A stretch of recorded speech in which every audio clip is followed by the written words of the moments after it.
मोदी जी से फोटो खिंचाने का मौका तो आईटी सेल के लोगों को मिलेगा, वही जुड़ करके जो है उनसे संवाद करते हैं, मोदी जी उन्हीं को फॉलो करते हैं। किसी भाजपा के मंडल अध्यक्ष और जो है मंडल के कार्यकर्ताओं को नहीं फॉलो करते हैं। लेकिन अगर आप पत्रकारों को गाली बकते हैं, आप वीडियो बनाते हैं, तो आपको जो है प्रधानमंत्री फॉलो करते हैं। अगर आपको एक मौका दिया जाए और आपके प्रधानमंत्री के साथ डिबेट करवाया जाए तो आपकी पहली लाइन क्या होगी? प्रधानमंत्री के साथ डिबेट नहीं, ये तो होगा ही नहीं। अगर हो, हम छोटा सा एक रैपिड फायर खेलेंगे कन्हैया आपसे। आप हमें ये बताइए कि मोदी जी का, प्रधानमंत्री नरेंद्र मोदी का, अगर आप एक शब्द में बिगेस्ट फेलियर को डिस्क्राइब करें। बिगेस्ट फेलियर, बस फेल कह दीजिए। हर सेगमेंट में आप एक पति के तौर पे उनको देख लीजिए, एक बेटा के तौर पे उनको देख लीजिए, एक नेता के तौर पे देख लीजिए, एक विद्यार्थी के तौर पे देख लीजिए। किसी सेगमेंट में मैं आपको बता दूंगा। बेटा के तौर पे आपकी 90 साल की माँ होती, नोटबंदी के बाद आप उसको लाइन में लगने देते? आप कहते माँ तुम घर में बैठो, मैं लाइन में लग जाता हूँ। आप जो है पत्नी के तौर पे सोचिए, बहुत बड़ा आदमी है, लेकिन आपको छोड़ के चले जाएं तो आपको पसंद होगा? उसके बाद आप कार्यकर्ता के तौर पे देखिए कि बिना चुनाव लड़े वो मुख्यमंत्री बन गए थे। आपको खुद मन में ये नहीं लगेगा कि नहीं हम चुनाव लड़के आएंगे तब मुख्यमंत्री होंगे। और जब प्रधानमंत्री बने, प्रधानमंत्री के तौर पे नियम था भाजपा में 75 साल से अगर आपकी उम्र ज़्यादा हो गई है तो आप कोई पद नहीं लेंगे। यही चीज़ आडवाणी जी पे लागू किया गया था, इन पे लागू नहीं हो रहा है। वो बाकी अगर हम काम गिनाना शुरू करें तो मैं एक लाइन में कहता हूँ, चाय बेचते हुए प्रभु जी को हमने नहीं देखा, देश बेचते हुए देख रहे हैं अपनी आंखों से। अगर आपको राहुल गांधी से एक सवाल पूछना हो तो क्या पूछेंगे? राहुल जी से एक सवाल नहीं, एक क्यों पूछेंगे, बहुत सारे सवाल। एक ही मैं जानना चाहती हूँ। हम उनसे ये पूछना चाहेंगे कि राजनीति को छोड़ करके आपकी व्यक्तिगत इच्छा क्या है? As a human what you want completely. ये ना लाइमलाइट, पब्लिक, ये क्योस, उससे अलग जो बिल्कुल नितांत निजी और बेहद प्यारा आपका है, वो क्या है? आपको क्या लगता है कि मॉडर्न इंडिया का आर्किटेक्ट कौन है, नेहरू जी या अम्बेडकर जी? दोनों हैं, दोनों की अपनी अपनी भूमिका है। क्योंकि देखिए, अम्बेडकर जी नेहरू जी के मंत्रिमंडल में ही मंत्री थे और कांग्रेस पार्टी के पास जो है संविधान सभा में बहुमत था और वही संविधान सभा जो है संविधान बनाई है जिसके आर्किटेक्ट जो है वो अम्बेडकर जी।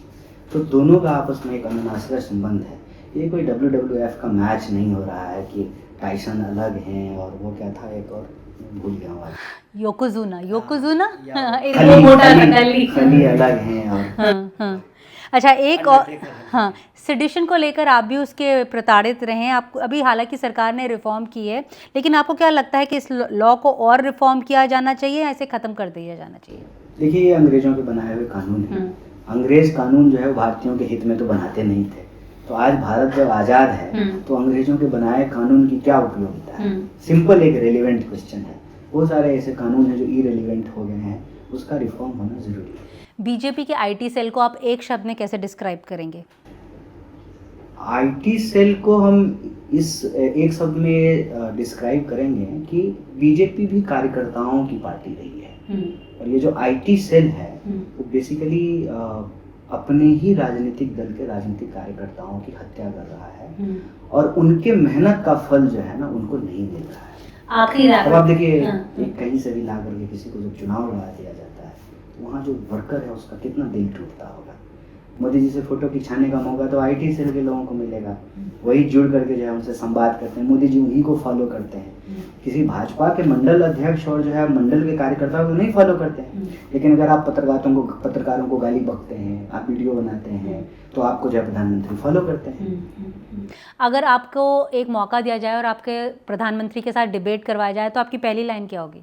प्रधानमंत्री के साथ डिबेट नहीं, ये तो होगा ही नहीं। अगर हो, सपने में अगर हो तो क्या आपकी लाइन होगी? पूछ लेंगे मोदी जी अच्छे दिन कब आएंगे, आपके नहीं हमारे। कास्ट सेंसस के लिए आप क्या बोलेंगे, हाँ कि ना, या बहुत देरी हो चुकी है? नहीं, हाँ कहेंगे। और देखिए, सही काम के लिए ना कोई देरी नहीं होती है, देर आए दुरुस्त आए, कहावत है हमारे। आपके लिए सबसे अच्छा पॉलिटिशियन जो आपके लिए मार्गदर्शक का रोल अदा कर रहा हो वो कौन है? जीवित की पहले जीवित ही बता दीजिए। बहुत सारे हैं। एक मल्लिकार्जुन खड़गे। Thank you. बात मैं इसलिए कह रहा हूँ, 50 साल का राजनीतिक जीवन बेदाग और आजकल एक शब्द बहुत बोला जाता है ना, ट्रॉमा। तो उस ट्रॉमा को फेस करना, पूरे परिवार को जिंदा जला दिया गया हो और राजनीति में जो है एक शिखर पे पहुंचना, कांग्रेस जैसी पार्टी के जो है राष्ट्रीय अध्यक्ष होना, it's really very very inspiring story. आखिरी सवाल के जो केंद्रीय गृह मंत्री हैं उन्होंने कहा था दिवाली बेशक से ख़त्म हो गई है, लेकिन बिहार में दिवाली जो है वो एनडीए में 14 नवंबर को बनेगी। देखिए, वो कोशिश करते हैं उनकी हर बात में, हर प्रयास में कांग्रेस के इतिहास को, नेहरू जी के इतिहास को मिटाने की, लेकिन जब आप किसी चीज़ को मिटाने की कोशिश करते हैं ना, तो वो आपके ना दिमाग पे होता है। तो मनाएं, वो दिवाली मनाएं, ठीक है, बस अपनी दिवाली में जो है देश का दिवाला ना निकालें। शुक्रिया कन्हैया, बहुत बहुत शुक्रिया, बहुत पोलाइटली आपने सभी सवालों का जवाब दिया। Thank you so much. Thank you.